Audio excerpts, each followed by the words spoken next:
If you had told me the girl I found dripping on my porch in the middle of a cold November storm would end up changing every quiet corner of my life, I would have laughed and gone back to my engine. My name is Ethan.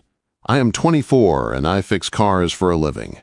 It is not the kind of job that gets you a corner office or some big title, but it keeps the lights on and the fridge full enough. I work at a small shop just outside Portland, Oregon. By now, half the people in town know me as the guy who can make an old truck start when everyone else says it is dead. I live in a creaky old house on the edge of the neighborhood. It is the same house my parents left me when they died in a car accident 6 years ago. The paint is peeling on the siding. The porch groans every time you step on the middle board. Out back there is a garage where I spend most of my nights, under the hood of a '78 Chevy that has not moved under its own power in years. I always say I will restore it. Someday. The neighborhood is quiet in that settled way. People mow their lawns on Saturdays. Kids ride bikes in loose circles on the street. Folks wave if they catch your eye, then go back to their own lives. I keep to myself. Always have. It is easier that way. No expectations. No one asking how you are when they do not really want to know the answer. Most days are the same. I wake up, pull on a flannel shirt and jeans, grab coffee from the chipped mug I use every morning, then drive to the shop. I wrestle with oil leaks, busted transmissions, and customers who swear the strange sound started out of nowhere. At the end of the day, I come home, toss a microwave dinner in, and let the radio play old rock tunes while I eat.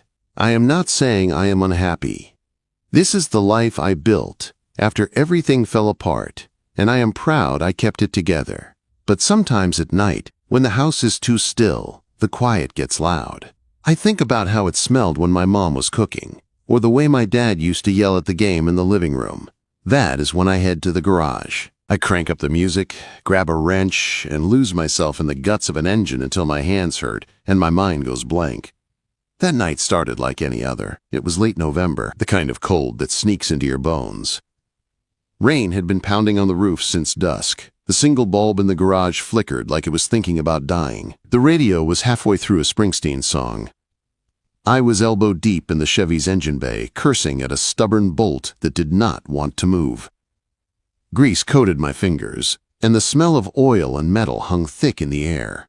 I was thinking about nothing and everything when I heard it. A knock at the front door. It was faint, almost lost under the sound of the rain, but it was there. I stopped, the wrench still in my hand, and listened. Nobody knocks on my door. Not at 11 at night. Not ever, really. Then I heard it again. A second knock, a little softer, like whoever it was not sure they should be doing it. I turned the radio down until the music was just a murmur.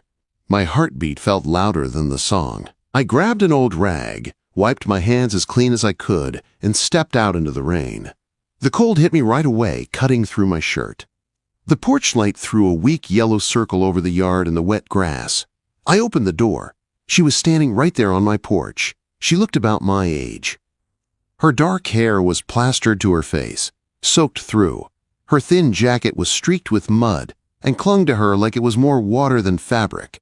She did not have a bag. No umbrella, no suitcase, just herself and the storm clinging to her skin. Her lips were a little blue from the cold, but her eyes were steady, wide brown eyes that looked like they had already seen too much for one night. "Sorry," she said, her teeth almost chattering but her voice still steady. "I know it's late, but can I come in for a bit? I got lost and my phone's dead." Every part of me went on alert. I am not the type of guy who just lets strangers into his house. But there was something in her face. She did not look drunk. She did not look like trouble. She looked scared and tired and like she was holding herself together by threads. "Yeah," I heard myself say as I stepped aside. "Come in. You're soaked." She slipped past me into the living room, water dripping from her hair onto the floor. The smell of rain and cold air followed her in. "Hold on," I said. I went to the bathroom and grabbed the cleanest towel I could find. When I came back, she was standing there looking around like she was trying to memorize the place. The faded wallpaper, the old couch, the stack of car magazines on the coffee table. "Here," I said, handing her the towel. "Dry off. I'll get you something warm." "Thanks," she said, wrapping the towel around her shoulders. Her fingers trembled as she pulled it tight. I went into the kitchen, put water on for tea, and dug out a dusty box of chamomile I had not touched in years. While the kettle heated, I kept glancing back at her. She looked smaller, wrapped in that towel, but there was a kind of quiet strength in how she stood, like she refused to collapse. "Nice place," she said after a moment, her eyes still moving over the room. It sounded like she meant it. "It's old," I said, "but it works." I leaned on the counter. "I'm Ethan." She turned toward me. For the first time, our eyes met. "Sophie," she said. "And yeah, I know, I look like a drowned rat. Long story." The kettle whistled. I poured the tea and handed her a mug, her fingers wrapped around it like she was afraid it might disappear. "I got time," I said. "You stuck out here in the middle of nowhere. Might as well talk." She let out a small breath that was half laugh, half sigh. "Short version," she said, "I was hitching a ride back to college. University of Oregon. I'm a senior there. The guy driving got the wrong idea. We argued. He kicked me out a few miles back. I didn't realize it was this far from anything." A muscle tightened in my jaw. "He hurt you?" She shook her head fast. "No. Just scared me and left me in the rain. I saw your light on. Figured it was better than walking until I froze." I nodded, my chest tight. "You're safe here," I said. The words came out before I knew I was going to say them. "You can crash on the couch tonight.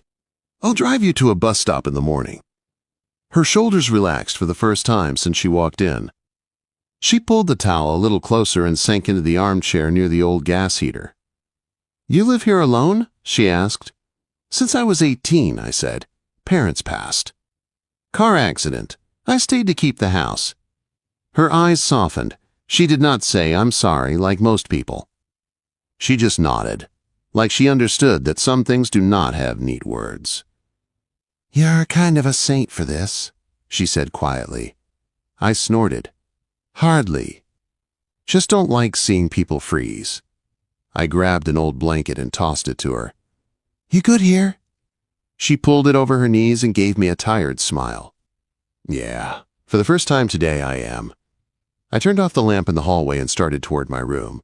Her voice stopped me, soft as the rain outside. "Ethan," she said. "Yeah?"